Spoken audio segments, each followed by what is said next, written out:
Hello dear students, in this video I am just going to give you recap of few topics which I have taught you in the class of chapter 1, that is nature and significance of management. In this chapter we have studied about the management. Management is essential for all types of organizations, whether big or small, profit or non-profiteering, service or manufacturing. It includes a series of functions performed by managers by working at different levels. There are many examples which show the importance of management.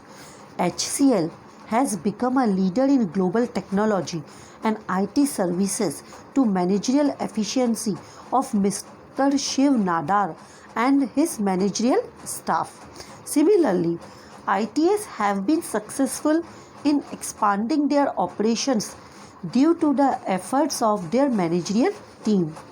So, by these examples, we can understand that management is essential when a group of efforts are working in an organization.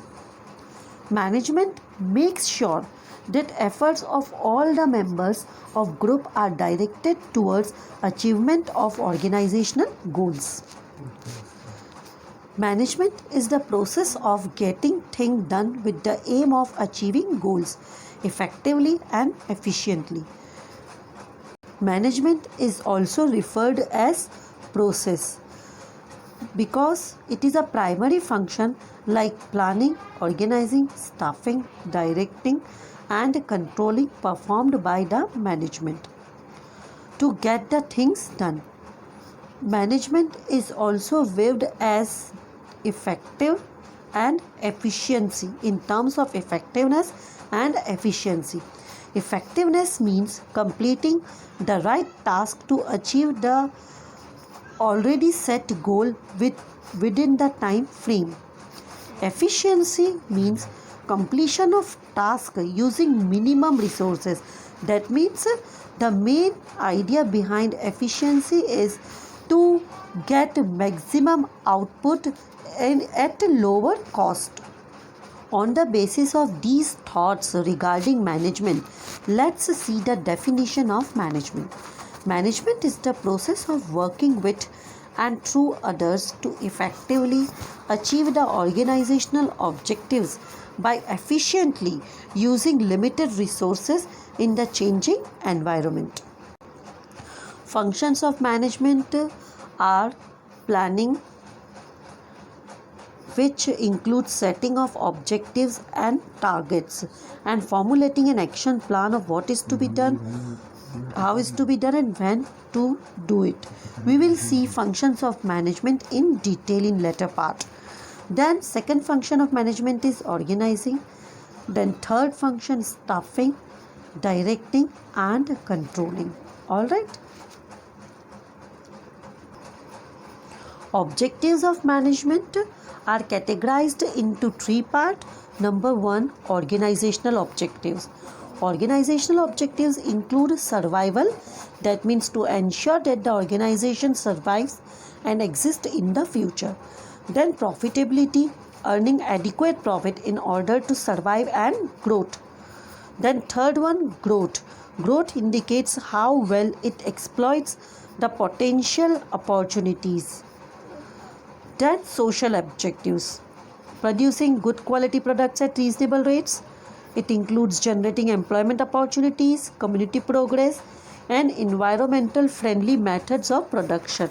That means production which is carried out in keeping in mind environment and ecological balance. Then personal objectives, which is to serve financial needs like competitive salaries and perks. Actually, students' personal objectives are related to the employees working in an organization.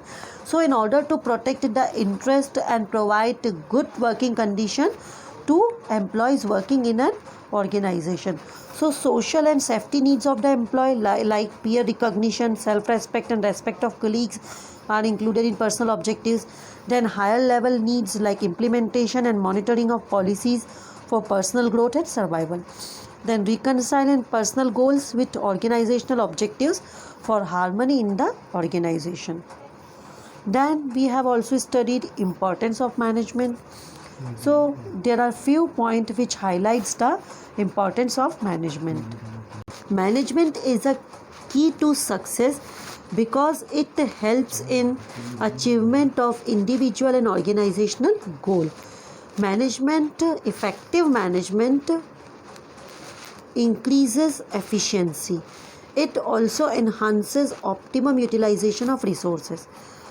That means optimum utilization of resources is possible through effective and efficient management team. It also creates a dynamic organization. Management also promotes development of society. Then we have also studied nature of management.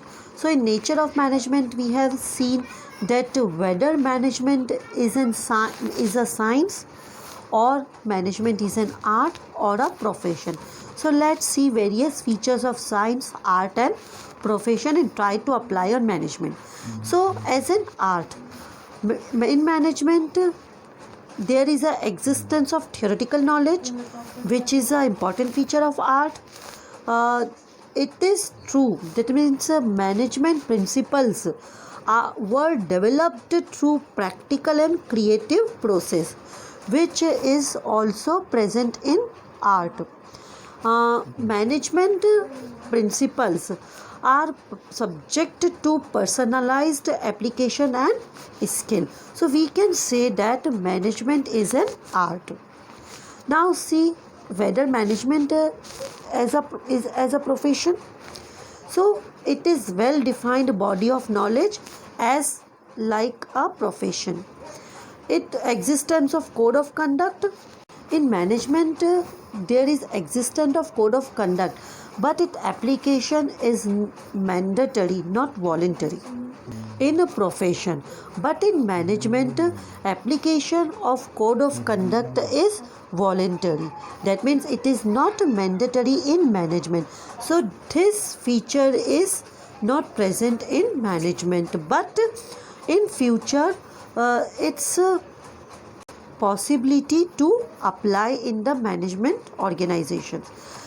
Third one, professional association. So lots of professional associations are formed in management field also, like EMA, that is All India Management Association, but it's not compulsory to get affiliation of it or to follow the rules and regulation, terms and conditions led by Professional Association of Management. Restricted entry. Entry in management field is not restricted as there is no prescribed qualification to become a manager, though many companies prefer to appoint managers only with MBA degrees, but it's not compulsory.